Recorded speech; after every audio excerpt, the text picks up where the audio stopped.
बोलो सतगुरुदेव की जय। परमपिता परमात्मा पूर्ण ब्रह्म सर्व सृष्टि रचनहार कुल मालिक कबीर देव कबीर साहब अल्लाहू अकबर अल्लाह कबीर। ये परमात्मा अपने सतलोक में सतपुरुष उपमा उपाधि में रहता है। इनका वास्तविक नाम है कबीर देव। कबीर अल्लाह, उसको अल्लाह कबीर कहो, कबीर देव कहो, कबीर साहब कहो, ये वही परमात्मा है जो सर्व ब्रह्मांडों का रचनहार और हम सभी आत्माओं का कुल मालिक, हमारा पिता। हम सभी आत्माएं यहाँ काल के जाल में फंसे हैं। इस काल भगवान ने अर्थात ज्योति निरंजन ने हम सभी को यहां धोखा देकर, मिसगाइड करके, भ्रमित करके, झूठा लालच देकर यहां रोका हुआ है। तो परमेश्वर कबीर जी ने आकर के अपने सतलोक से चलकर वे आए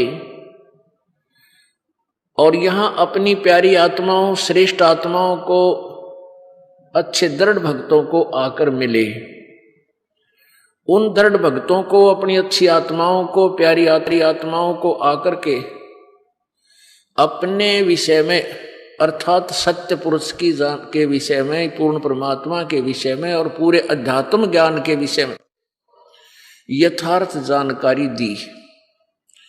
उन महापुरुषों को परमात्मा सतलोक लेकर गए, अपनी यथार्थता से परिचित करवाया, फिर उनकी आत्मा को वापस उन्हीं के शरीर में छोड़ दिया। उसके उपरांत उन महापुरुषों से एक वचन ले लिया था कबीर देव ने कि अभी इस ज्ञान को, यथार्थ नाम को और इस मूल ज्ञान को जनसाधारण तक अभी नहीं देना। क्यों नहीं देना? कि ये नकली गुरु, नकली संत, नकली महर्षि इस ज्ञान से परिचित होकर के इस ज्ञान का ढंडोरा पीटना शुरू कर देंगे और इनके पास नाम नहीं होगा। जो वास्तविक मंत्र है, यदि उसका भी इनको पता चल गया तो ये नाम भी वही देने लग जाएंगे। तो इनके द्वारा दिए गए उन मंत्रों का लाभ प्राणी को नहीं होगा, क्योंकि ये अधिकारी नहीं है और अधिकारी के बिना वो मंत्र काम करे को नहीं। तो उन पुण्यात्माओं में से कौन कौन है जिनको परमात्मा का साक्षात्कार हुआ? आदरणीय धर्मदास साहिब जी, आदरणीय मलुकदास साहिब जी, आदरणीय दादू दास साहिब जी, आदरणीय घीसा दास साहिब जी, आदरणीय नानक दास साहिब जी, आदरणीय गरीबदास साहिब जी, इतने महापुरुषों के बारे में इस दास को जानकारी है जिनको परमात्मा मिले और उनको यहां से उनकी आत्मा को लेकर के सतलोक गए, सचखंड गए और वहां यहां के पूरे ब्रह्मांडों का पूरी व्यवस्था जानकारी से परिचित कराया और फिर सतलोक लेकर गए जहां परमात्मा विराजमान थे और वहां से चलकर आए थे। उनमें से एक महापुरुष के विषय में आपको जानकारी देते हैं। पुण्यात्माओं, अभी तक किसी भी संत के विचार देख लो, किसी भी ऋषि महर्षि के अपना अनुभव की पुस्तक देख लो, सभी ने यही कहा है कि परमात्मा, परमेश्वर वो तो निराकार है। और ऐसे ही ये सतलोक का ठेका ले रहे हैं राधा स्वामी पंथ और धन धन सतगुरु पंथ, ये सच्चा सौदा सिरसा वाले, जगमाल वाली वाले और ये ठाकुर जी महाराज वाले, ये जय गुरुदेव वाले, ये सारे एक कुएं का पानी है। इनमें सब एक ही ज्ञान है।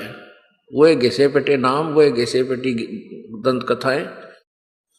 तो ये सभी कहते हैं कि परमात्मा निराकार है और सतलोक में सतपुरुष का केवल प्रकाश ही प्रकाश है और आत्मा सतलोक में सतपुरुष निराकार सतपुरुष में ऐसे समा जाती है जैसे बूंद समुद्र में। पुण्य आत्माओं, ठीक है, श्रद्धालु लोग बहुत भोले होते हैं, उनमें उनके माइंड में ऑब्जेक्शन नहीं उठता, क्योंकि जो संत बात कहते हैं उनको वो सत्य ही मानते हैं, इसलिए उनके दिमाग में कोई ऑब्जेक्शन नहीं था।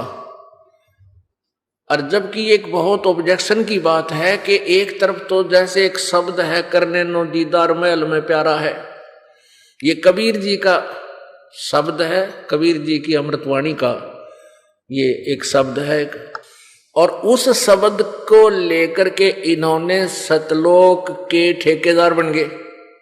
एक हल्दी की गांठ लेकर और पंसारी की दुकान की मोहर ला दी इन्होंने, और ये उस करने नो दीदार महल में प्यारा है उसको भी ना समझ सके।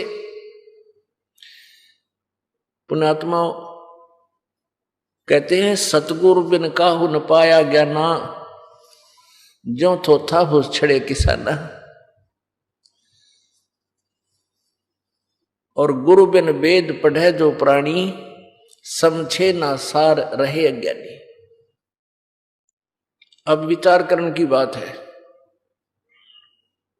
हिम्मत सी करके मेहनत प्रयत्न करके पुण्यात्मा सतलोक चली गई, और वहां परमात्मा है नहीं, परमेश्वर है नहीं, तो उसमें कहते हैं समा जाती है जैसे बूंद समुद्र में। तो ऐसा पागल कोई नहीं होगा जो समुद्र में डूब कर मरे। इतना मूर्ख कोई एकादा हो गया उसमें डूबने के लिए जावे नहीं। अब जैसे किसी लड़की के लिए कोई बच्चा लड़का देखा, उसका विवाह की तैयारी की, उस लड़की को ये बताया जाता है कि तेरा पति है, गांव घर में चर्चा चलती है, ऐसा सुंदर लड़का है, ऐसे उसके व्यवसाय है, इतने मकान है। तो उस लड़की के उमंग उठती है कि मेरा पति, मेरा भावी घर ऐसा ऐसा है, तो उसका चाह चढ़ता है वहां जाने का। और यदि उसको ये बतावे कि वहां घर तो है पर तेरा पति निराकार है, वहां कोई है नहीं, तो उस बालक के चाह उठ चढ़ेगा कि टिंडे लेने जाएगी फिर वहां वो। अगर सतलोक में भगवान नहीं है और वो प्रकाश से प्रकाश है तो क्या करेंगे उड़े जाकर हम, इसे अनाथ यहां पर, इसे अनाथ वहां पर। अरे जिसके दर्शन मात्र थे आत्मा गदगद हो। क्या कहते हैं, श्वेत छतर सिर मुकुट विराजे, देखत ना उस चेहरे नु। जिन्होंने परमात्मा देखा, जिन्होंने परमेश्वर का साक्षात्कार हुआ, उन्होंने परमात्मा को साकार मनुष्य जैसा बताया।